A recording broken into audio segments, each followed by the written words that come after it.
Hello everyone and welcome back to the Great Book of Grudges. My name is Nathan and we're back with another Total War Warhammer video. Today we're going to check out another mod for Total War Warhammer 2, a rather interesting addition to the Greenskin roster, Speshul. The Greenskins have officially received a lot of love lately, mainly in the form of the Warden and the Paunch DLC, where they received not only new units, legendary lords and so on, but a brand new overhaul. However, to this date, there is one sub-race of Greenskins which, well, have always been rather ignored. That of the Forest Goblins, where in this mod they get a bit more love in the form of not only new units, but two brand new legendary lords. The various other different types of subspecies of Greenskins also get a bit of love here, but in all honesty, the most important part about this mod for me was the much needed love for the Forest Goblins. But now let's not waste any more time and jump right in. As always, for the purpose of showing off this mod, we're going to start off a new campaign in easy mode and easy battles. Please bear in mind that this isn't a rather large mod by any means of the word.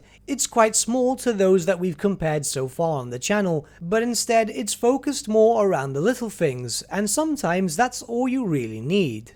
Starting off with a fresh campaign, we're going to go directly into our build menu, where we'll notice a few new units added in. Not a lot has been added, but then again they can be noticeable. Some basic infantry and archer units for Forest Goblins, which means now you can field a full army of them, and perhaps one of the most requested basic units for the Greenskins, Spearmen for the Savage Orcs and the Bog Standard Orcs, as this is something that has been highly requested by the fanbase for many times. It's a hot topic every time a DLC for the Greenskins is actually announced.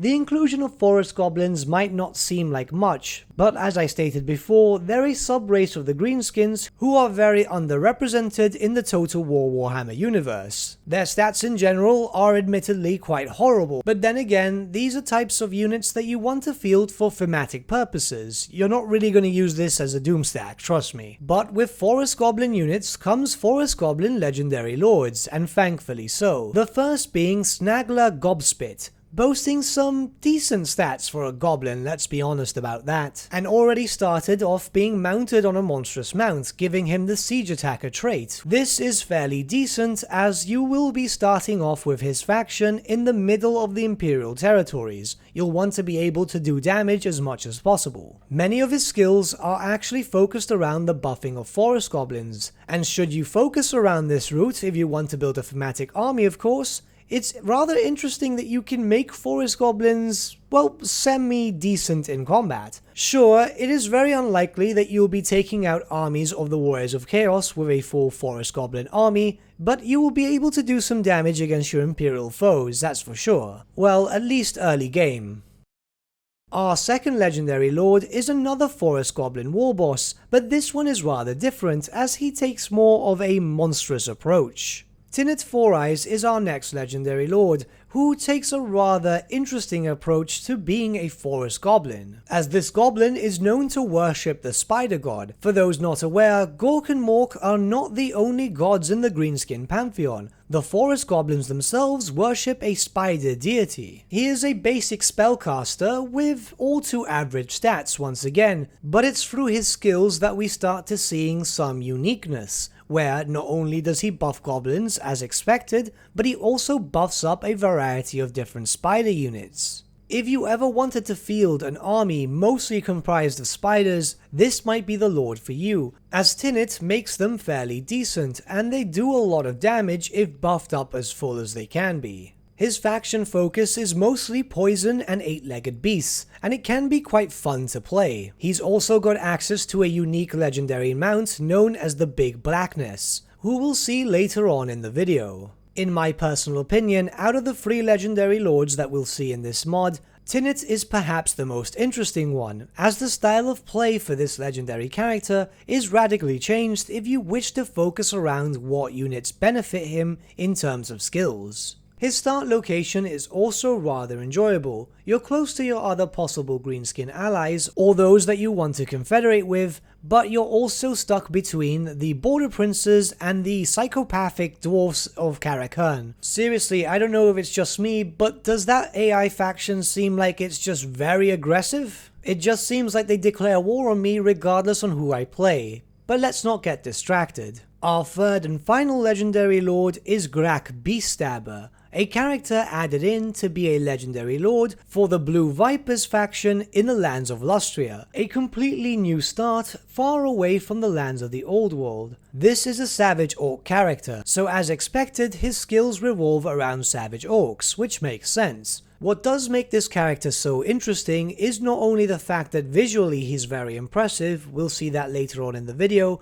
but also the fact that he starts in Lustria, far away from any other greenskin tribes. You are truly on your own here, which is perhaps one of the most interesting possible start locations. Without any other greenskin tribes to beat down on, and thus with expansion being slower without confederation, you find yourself completely alone in the dense jungle realm. Lizardmen, Skaven, and vampire pirates are your enemy here. How well can you do whilst completely isolated from any potential allies? My only issue with this character is that his mount is a generic warboar. I would say that it would be rather cool if he had the option of having a Carnosaur mount or a Stegodon mount, just to make it feel more like a proper savage orc tribe within the lands of Lustria.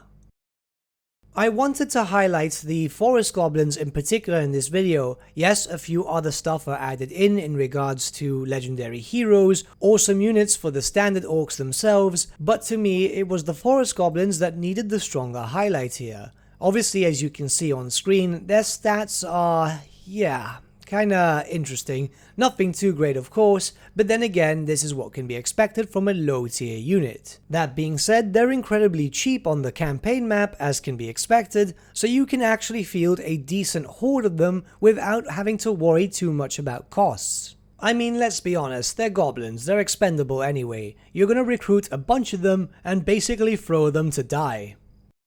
I just want to take a few seconds right now to show off the big blackness, as it's an amazing looking recolor for the Arachnarok spider. When Tinnet Four Eyes uses her as a mount, he can be a true force to be reckoned with, as he has a massive 150 base armor just by using her as a mount. Obviously, we are aware that he's also a spellcaster, so paired with such a destructive monster makes him quite the adversary. Snagler doesn't look too bad himself, but possibly out of the 3 legendary lords added in this mod, he might be the weakest of the 3. It's not like a spider mount does really change that much for a character. The most visually impressive of the 3 is Beast Basher himself. You see, this orc has fully embraced Lustria. Not only has he started using some lizardmen weaponry and trinkets, but he's also decided to use their bones as armament. Let's be honest here, he looks badass, doesn't he? It's amazing what a simple reskin can do to a generic character and transform them into a legendary lord. Barring the change of stats and skills, of course.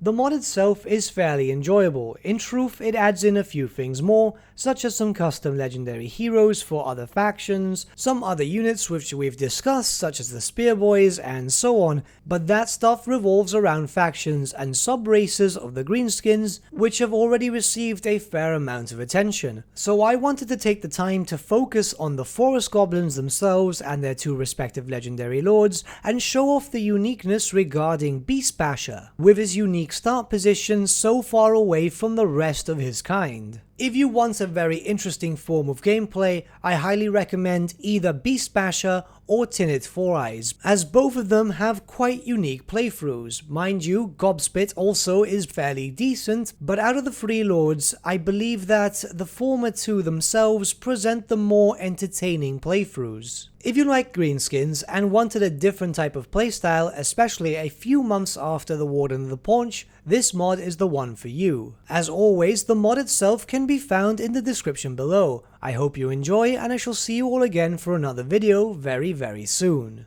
But with that, my friends, we've come to the end of our video. Thank you so much for watching. If you did enjoy the video, might I suggest giving the video a like, or even subscribing to the channel, as it really does help us out. In the description section below are various links to different social media platforms such as Facebook, Instagram, and Discord. Also in the description section is an affiliate link with Element Games where you could buy loads of hobby-based products, not just Warhammer, for 10 to 25% off. Making a purchase using that link and also our special code, which is also in the description, supports the channel at no extra cost to you, which we think is rather cool. A big thank you to our patrons. Your support means the world to us. It's amazing that people want to help a small channel like us grow and get to a higher level of content. A big thank you to Gibraltar LUSC, Ryan Bertsche, Andrew Prince, and Okro for subscribing to us at our fame level. You guys are super cool. And a big thank you to Edward Yule, VS Vasan, Aaron Whitman, and Shaggy for subscribing to us at our king level. Honestly, we can't thank you all enough. And lastly, a big thank you to all of you for liking, sharing, and commenting on these videos. Honestly, it's because of you guys that the channel's been growing at such a great pace lately, so we can't thank you all enough. But with that, my friends, thank you so much for watching once again, and we shall see you all again very, very soon. Have a good day.